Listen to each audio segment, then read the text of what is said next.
The SmallCapPower CEO interview featuring Rodinia Lithium.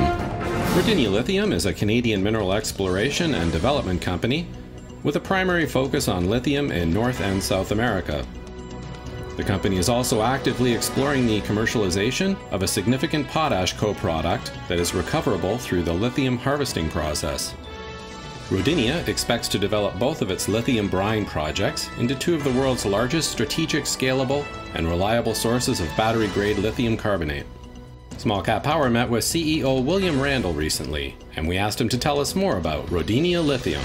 Well, Rodinia Lithium is a junior exploration and development company focused on the production of lithium carbonate from brine-based resources. We have right now one of the largest and highest quality lithium brine resources out there. We've progressed it over the last year and a half to the point where we've just released a PEA with very, very robust numbers, which sets it at the top of most of the other projects out there near production. Coupled with that, the asset itself is in a very safe jurisdiction. We own 100% of the asset, so we don't have to deal with other lithium brine competitors in the same basin. And we do not have any Aboriginal communities in our basin using up either fresh water or any other hindrance that might provide. So in other words, we have a great asset that has a free road towards production. The lithium sector has been going through a rough patch recently. However, we all know these things are cyclical. In your opinion, what puts Rodinia in the best position to outperform? Well, I think right now there are a number of answers to that question. Yes, all of the lithium stocks are potentially undervalued, but ours especially considering our recent developments. We just announced a PEA that shows up to almost $1 billion NPV, some of the best numbers out there as far as potential production costs, IRR, and capital per ton of lithium carbonate. You put all that together, and as we develop the project in Argentina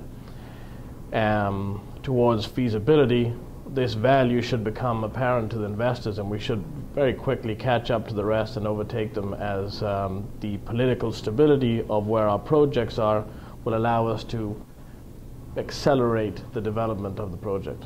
Rodinia had a very successful 2011 at the Salta project in Argentina. What were the key highlights of the 2011 drilling program?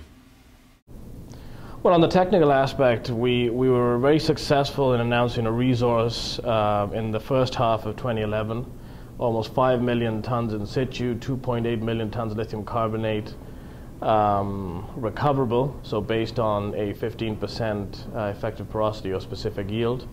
We then went on to prove that number. We conducted a number of pump tests, which proved that yes, we can recover this conventionally by pumping. That was a very important step for us. We've done seismic, gravity, essentially defined exactly what our resource looks like and how we can recover it. We then hired Bob Sinkmars, ex-head of processing for FMC, a man that has been in the industry for over 30 years on the processing side, and we're able to define a metallurgical process that allows us to recover not only 65% of the lithium carbonate, of the lithium in the form of lithium carbonate, but also potash and boric acid. We then compiled all this information into an economic analysis that was part of our PEA. So can you tell our viewers what are the key factors that make a lithium brine deposit attractive? Yeah, on the onset, when we were starting up the company, we decided to focus on lithium brines because they provide the lowest operating cost per ton of lithium carbonate out there versus the hard rock deposits, which is the other source of lithium. And this last PEA that we've released has proven exactly that. If you put our credits into the mix, potash and boric acid, we actually have negative operating cost per ton of lithium carbonate. So essentially, we could stockpile all of our lithium carbonate and still make money. And yet, lithium carbonate is the major revenue maker for the company. Can you tell us about some of the other lithium projects near your Salta project in Argentina? Well, northwestern Argentina, where most of the junior development companies are, is basically 3 provinces. From north to south, Jujuy, Salta, and Catamarca. In Catamarca, just south of us, is Hombre Muerto, where FMC, a major producer, and Lithium-1 share the salar. Then there's ourselves, and further to the north in Jujuy is Lithium Americas and Orocobre. Those are the main players in the space. What sets Arcelor apart, as I mentioned previously, is that we control 100% of this asset. We do not have any Aboriginal communities in our basin, so we have full access to the fresh water and the brines. But more importantly is the jurisdiction we're in. Salta province has already permitted one lithium carbonate mine within the last 2 years. That's a private operation, and therefore setting an example as to what they will provide for us in the future as we go through our permitting process. Versus Jujuy, that is currently declared lithium a strategic metal and put secondary approval processes in place that are making this, that are delaying the permitting processes. So all in all, I'd say that based in the area northwestern Argentina, we've chosen the right jurisdiction and the right strategy when it comes to owning the asset outright. Rodinia also has the Clayton Valley project in Nevada. Can you tell our viewers about this project? Yeah, Clayton Valley is, we own 70% of the valley. The other 30% is the only lithium brine producer in North America. It's currently Rockwood Chemitol. We plan to conduct a drilling campaign over the course of this year and define a resource in that southern trench, which is a magnetic low, which we believe could host a potentially economic resource given the historic production in the region. What are your plans to advance the Salar Argentinian project beyond the PEA? And what steps are being taken to de-risk project development? Yeah, no, this year is going to be a very exciting year. So now that we know what we have to do, 2012 we're going to focus on a feasibility study, and this we'll conduct further pump tests. We will build production wells to prove that we can extract the brine at rates which are production rates, so higher rates than we've done in our pump tests so far.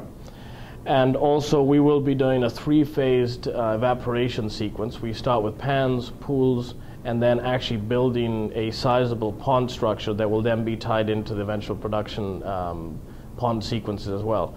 So all of that information we will have de-risked the processing side considerably, somewhere into the 10% range towards the end of the year, and we will compile that into a feasibility study.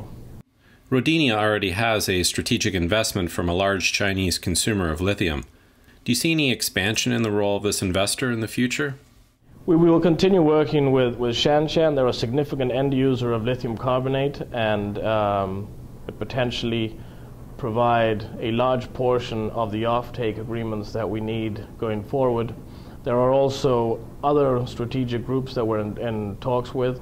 We feel fairly confident that by the end of this year, as we're nearing the construction stage, we will have secured all the necessary offtakes that are required to put this into production.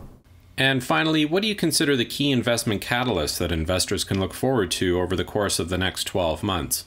Well, it ties into a lot of what we're explaining. So we will do additional drilling, bring our resource from inferred into measured and indicated, then our resource through into reserve stage as we put our production wells into operation and de-risk the processing side by this three-phase program I just described: pans, pools, and ponds. And as we come through towards a feasibility study, I expect the same very robust numbers that we had in our PEA to be reflected in the feasibility study, but with a 10% certainty. For all you need to follow the Rodinia story, see their investor hub on SmallCapPower.com. And for daily updates, don't forget to sign up for our daily morning newsletter, exclusively at SmallCapPower.com.